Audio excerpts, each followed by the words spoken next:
एक घर में माँ बेटी रहती थी। रात का समय था। दरवाजे पर खटखटाने की आवाज आई। माँ और बेटी बहुत गरीब थे, छोटे से घर में रहते थे। बेटी ने दरवाजा खोला तो वहां पर कोई नहीं था। नीचे देखा तो चिट्ठी पड़ी हुई थी। बेटी ने चिट्ठी खोलकर पढ़ी तो हाथ कांपने लग गए और जोर से चिल्लाई, माँ इधर आओ।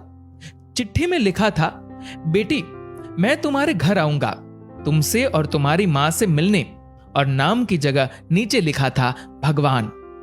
माँ ने कहा, यह शायद हमारी गली के किसी लड़के ने तुम्हें छेड़ने के लिए बहुत ही गंदी शरारत की है। लेकिन बेटी को माँ की बात पर यकीन ही नहीं हो रहा था।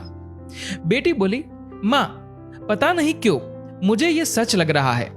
माँ को मनाकर बेटी और माँ दोनों तैयारी में लग गई। घर भले ही छोटा सा था लेकिन दिल बहुत अमीर। घर पर एक चटाई थी मेहमानों के लिए। वह ट्रंक से निकालकर बिछा दी और रसोई घर में जाकर देखा तो खाने का एक दाना नहीं था।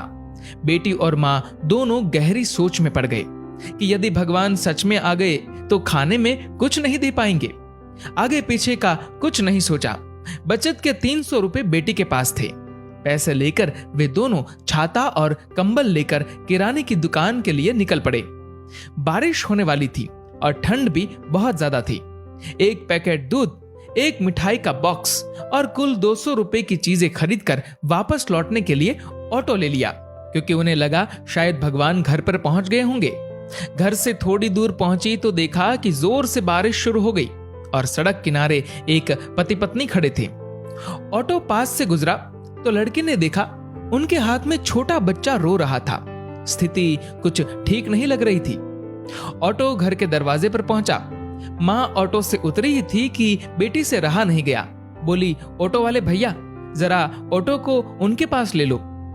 पास जाकर देखा तो बच्चे को तेज बुखार था और उनके पास खाने के लिए कुछ नहीं था। एक तरफ भगवान घर पर आने वाले हैं और दूसरी तरफ यह समस्या। बेटी ने सोचा, भगवान को मना लूंगी, लेकिन यदि इन्हें ऐसे ही हाल में छोड़ दिया गया तो भगवान बिल्कुल भी माफ नहीं करेंगे। बेटी ने जो जो खरीदा था सब उनके हाथ में थमा दिया और तो और बचे हुए 50 रुपए भी दे दिए और बोली, अभी मेरे पास इतने ही हैं, इसलिए रख लीजिए।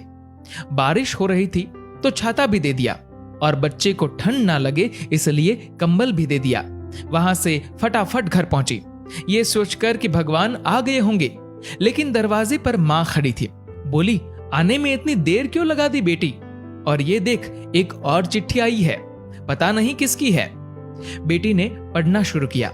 उसमें लिखा था, बेटी आज तुमसे मिलकर बहुत खुशी हुई। पहले से दुबली हो गई हो लेकिन आज भी उतनी ही सुंदर हो। मिठाई बहुत अच्छी थी और तुम्हारे दिए हुए कंबल से बहुत आराम मिला। छाता देने के लिए धन्यवाद। बेटी अगली बार मिलते ही लौटा दूंगा। बेटी के तो होश उड़ गए। निशब्द होकर पीछे मुड़कर सड़क किनारे देखा तो वहां कोई नहीं था। चिट्ठी में आगे लिखा था, इधर उधर मत ढूंढो मुझे, मैं तो कण कण में हूं। जहां पवित्र हो सोच, मैं हर उस मन में हूं। यदि दिखे कोई जरूरतमंद तो मैं उस हर जन में हूं। बेटी जोर से रो पड़ी और मां को सब बताया। दोनों बहुत भावुक हो गए और पूरी रात सो नहीं पाए। दोस्तों, अब आप सभी से एक प्रश्न है, क्या ये बेटी सच में गरीब थी? सोचिए और अपने दिल से इस सवाल का जवाब दीजिएगा, क्योंकि व्यक्ति मरने के बाद अपने साथ पैसे नहीं बल्कि कर्म लेकर जाता है। और जरूरी नहीं कि हर पैसे वाला व्यक्ति अच्छे कर्म लेकर जा रहा हो। इसीलिए कोशिश करें कि पैसों से अमीर हो या गरीब, लेकिन कर्मों से अमीर जरूर बने। दोस्तों, इस कहानी को लेकर आपकी क्या राय है नीचे कमेंट करके जरूर बताएगा। और अगर आपको ये वीडियो अच्छा लगा हो तो इस वीडियो को लाइक करेगा और शेयर करेगा। और ऐसे ही और भी इंस्पिरेशनल वीडियोस के लिए सब्सक्राइब करें हमारे यूट्यूब चैनल को और फेसबुक पर फॉलो करें हमारे पेज को। धन्यवाद।